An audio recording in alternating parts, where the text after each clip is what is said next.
Hello, everyone. Welcome to another episode of Control or Be Controlled, a podcast designed to help you start thinking differently and take control of your life. And I remain your host, Darlington. Today's guest is Yogi Moela. Yogi is a leadership strategist and speaker, and is the author of The Great Slapping and the upcoming book, Leadership for. He is the founder of Craft Leadership, creator of the Grit Index Assessment, and the creator behind the Daily Slap, a platform delivering direct practical leadership insights designed to challenge people to reflect, take ownership, and grow. Yogi, welcome to the show. Thank you, Darlington. It's a pleasure to be here today. Looking forward to the conversation. Okay, so the title of your book is actually very funny, The Great Slapping. First of all, how does that relate to leadership from the title? How are you able to relate that to a book about leadership? So the Great Slapping refers to those moments of clarity when somebody shares with you some information that's holding you back, a problem that you might be having, a challenge, you're heading in the wrong direction. And these individuals think the world of you. They believe in your potential, and they're not satisfied with what you're doing right now because they can see what you can be in the future. And sometimes they give you feedback and you listen to it, and other times you're not interested or you're not able to really internalize that. So they give you some pretty tough criticism. They come at you with like, look, stop being an idiot. And that feels like a slapping, because it stings when somebody gives you that piece of information. It stings like a slap. But then after the slap, there's that moment of clarity, the moment that you kind of see things differently. You calm down, you take the emotion out of it, and you realize, wow, that's some pretty important information. That's some really helpful things to help me be better and to do better. And so that's why it's called the Great Slapping. I think we've all had those leaders in our lives that really, truly believed in our potential and was willing to be a little rough with us because we weren't heading down the right path. So that's where the Great Slapping came from. Thank you so much. Because when I was talking about that, I know a lot of people will be confused. The Great Slapping. What's the Great Slapping? Is it like give somebody a huge slap on the face? Thank you. Yes, as I like to say, I don't advocate violence, no matter how much the person deserves it. Okay, so many leaders, they believe they are good mentors because leaders, they like to believe that whatever they are doing is so right, but mentorship often falls short. So what do you think people misunderstand about what real mentorship requires? So it requires to be selfless. It requires generosity, because mentors, the ones that truly believe in you and that want to see you grow and realize your full potential, they're not doing it for the payoff. They're not doing it for some sort of like reward. They're doing it because it's the right thing to do, is because it's something you need. And so mentors that are quote unquote mentoring somebody because they have some need or desire for reward or payoff, that's not the right direction. That's not the way you should go, because mentors truly give of their time freely. They give of their knowledge freely to help you be a better person, to help you be a better leader, a better professional. And so those leaders that are in it for the wrong reason, they're not the true mentors. The true mentors, again, I like the quote, happiness is planting a seed of a tree whose shade you will never enjoy.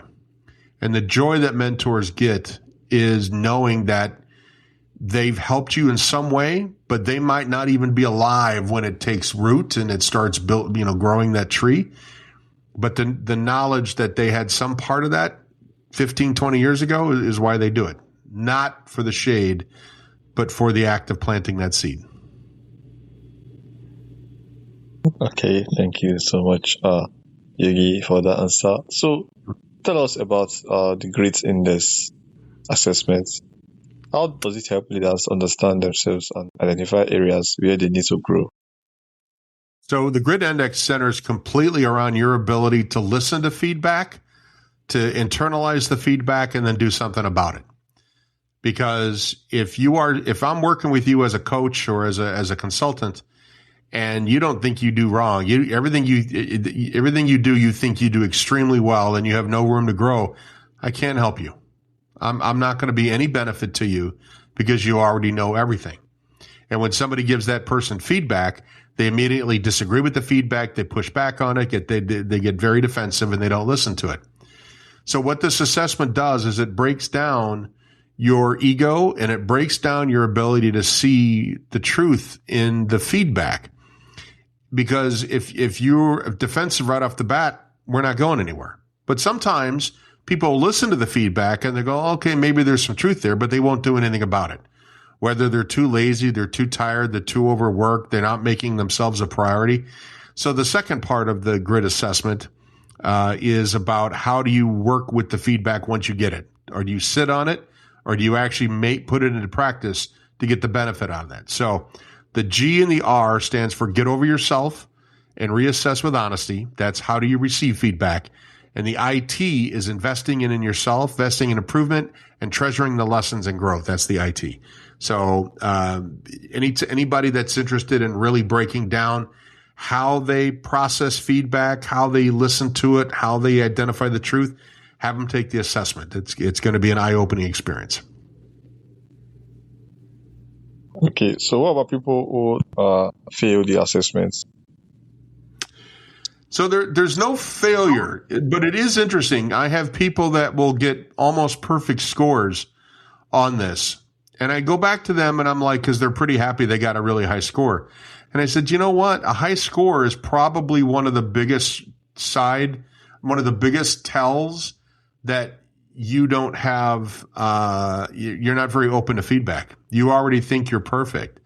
People that are open to feedback will tend to grade themselves lower on things because they know there's room for growth. Even Socrates says, the smartest man is the one who knows he knows nothing.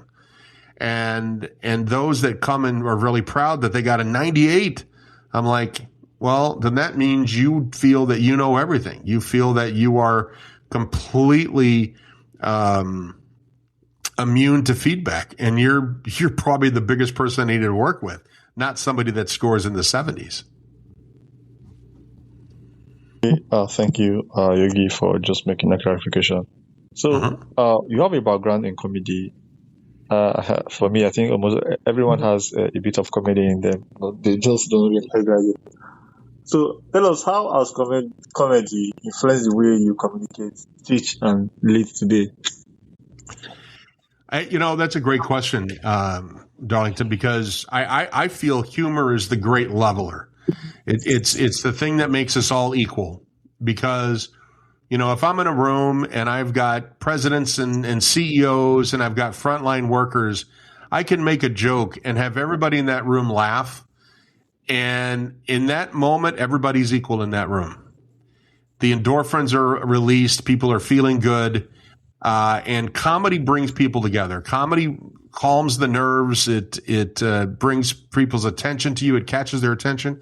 So I think as a tool in the world that I live in learning and development and talent development, I think having that comedy background and capturing people's attention and holding it, I think is a great skill to have. Do you think it's easier for comedians to become leaders? That's actually a really good question, darling. Nobody's ever asked me that before. I will tell you that one of the things that I had to watch my back on, I had to really pay attention to what I was doing, is comedians are well known for letting everything go and just being off the cuff and saying things that come to the top of their head. And sometimes that's acceptable and sometimes that's not acceptable. So you really have to know your audience. You really have to have a little more self-control on the business stage than you do the comedy club stage. And so that was some new muscles that need to work out. But comedians also are very attuned to what's going on in the room. They know when the crowd is in it. They know when the crowd isn't. And they make adjustments on the fly. They're very good at improv. They're very good at thinking on their feet. And I think that those things are very important skills in leadership, to be able to read the room and think on your feet and make adjustments and make corrections. So yes, I think there are some things that are very helpful for comedians as leaders, but there's other things that could get them in trouble too. So they have to watch some things. Okay, thank you, Yogi. So let's talk about your upcoming book, Leadership Foil. Yes. Yeah, so it focuses on sparks, small moments of inspiration that keep leadership alive. So why do you think leaders need these sparks, and especially in today's environment? Oh, I think there's a lot of things at play right now, Darlington, that are constantly trying to put out people's fires, put out the passion for leadership. How the fast things move, and the technology and AI, and leaders doing more with less people on their team. Struggling and working, a lot of hours in a week, and the stresses and the frustrations. All that is like your flame is surrounded by fans trying to blow it out. And when a leader's flame goes out, the flame in the entire department goes down, because you can't, if you have two matches and you hold them together, one's not going to light the other one if one isn't already lit. And so leaders can inspire their team. They can't ignite the fires in their team to be great if their fire is not lit in themselves. So this book it's really a textbook. The Great Slapping is more of a story, a narrative about, kind of a biography about mentorship and the importance of it. But Leadership Fuel is a textbook. This is something that should be on your desk. This is something that you should refer to daily. Not just for your own fire, with these sparks, their quotes or inspirational proverbs and traditional sayings with reflections and discussion questions, but it's also used for you to bring to team meetings and to use these quotes to fire up your team, to get their fires lit as well. So I'm hoping that everybody has one of these on their desk and they use it every day, and it's bookmarked and highlighted and marked up, and they hand it to other people on their team to get fired up as well. So I'm really looking forward to seeing what this does out in the market. Okay, thank you. So, what are your expectations for readers in terms of this book? In terms of, especially those who are who are new to leadership, when they get their hands on leadership, for what do you expect them to start acting in terms of leadership? Well, I'll tell you, if you went out camping, Darlington, and you brought wood, and you brought, let's say, lighter fluid, and you brought some matches, and you bring them out to the campsite and you just sit them in a line and don't do anything with it, you ain't building a fire. You're not lighting anything or heating anything. So this book is kindling. This book is fuel. But if you don't do anything with it, if you let it sit, you don't reflect on it, you don't use it, you're not going to light your fire or anybody else's fire. So my hope is that not only, when you get this book, that you use it to start fires in somebody's heart and mind and soul about being a leader, or yourself. But if it's just sitting on a shelf, it's not lighting anybody up. Okay. So, what are the conversations leaders tend to avoid that they actually need to have? I'm sorry? Okay, so I said there are some conversations that leaders tend to avoid, but they actually need to have. What are those conversations? So I think those are those honest conversations where you're able to get up there and admit that you're not the smartest person in your room. You're not, you don't know everything. You're not an expert on it, and that we all have room to grow and things to learn. Marissa Meyer said, hey, if you're the smartest person in the room, you're in the wrong room, right? So I think that's a tough question that all leaders should be able to ask themselves, and if you can get through that question and answer that question honestly, you can answer anything honestly. But if you're lying to yourself about your opportunities and to your need for feedback and your need for improvement, well, then everything else is going to fall apart. Okay, Yogi, please share with us a leadership moment that maybe a leadership failure or difficult moment that changed the way you approach leadership today. Something that listeners can pick, and something that you think might be unique in terms of leadership. Yeah, I mean, I wrote about this in The Great Slapping, and it was literally something that changed my entire perspective of leadership. And it was when I was working with the Disney company, and I had a leader that was just barking orders at me and riding me really hard and keeping high expectations and, making sure everything was perfect. And I just had it with him. I just was so frustrated, and I felt he was just beating me up with all this feedback. And I went into his office and says, why are you so hard on me, George? And he goes, because I expect more from you. And I got to tell you, that was probably one of the most inspirational things somebody had ever told me, because that meant that he saw my potential. He saw what I was capable of doing, and he wasn't afraid to make sure that I saw it myself. And if that took him being tough on me, then so be it. And so that's one of the most inspirational leadership moments that I've had, and it has shaped how I develop others going forward. Okay, so if someone listening right now wants to become a better leader today, starting from today, what is the first question they should ask themselves? The first question, again, all leaders should ask themselves is, well, first, if they're wanting to become a leader, why? Why do you want to become a leader? What are the things that you think leadership is all about? And then talk to somebody that is a really good leader and see how accurate those are. Because a raise or a better office or a title or power, those are all the very wrong reasons to become a leader. Because a good leader is humble. A leader is a servant.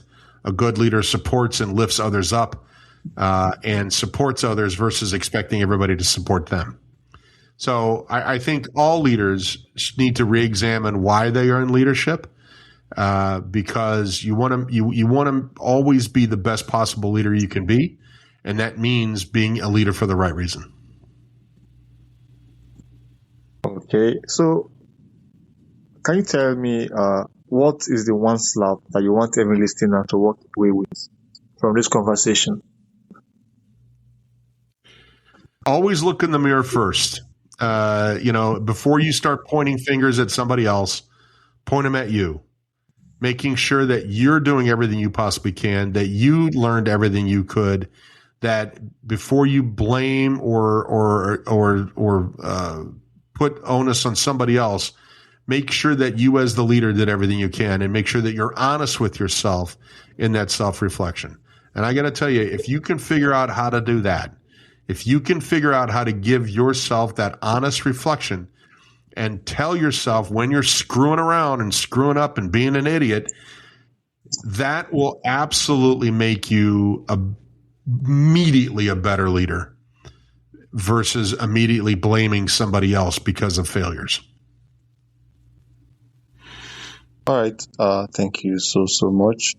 Mm-hmm. Thank you for sharing your story with us about leadership, your insight and perspective, reminding us that leadership growth often begins with honesty, being willing to look at ourselves and accept feedback and take responsibility for the impact we have on others. So your message is very, very powerful, and as I know how human beings are, when they get the message, they still need to reflect on the message, and that will involve them getting your book and probably connecting with you. So for those who would like to connect with you, get your book to keep themselves abreast with your message and what you just heard right now, how can they do that? Thank you. You can find my book on Amazon and other online and in-store retailers, or they can go to yogimueller.com. That's YOGIMUELLER.com, and they can get all the information there as well. All right. Thank you so much once again. I really appreciate you taking out your time to be here. And for my audience as well, you guys are I'm so happy always to be with you guys. Thank you all so much for tuning in. And if this message sits with you, be sure to check out Yogi's work, check out his book, and try to connect with him through his website as well. Thank you all so much for coming to Control or Be Controlled. And I will see you guys again on another episode. Thank you, Yogi, for coming to my show. My absolute pleasure, Darling. Thank you for having me.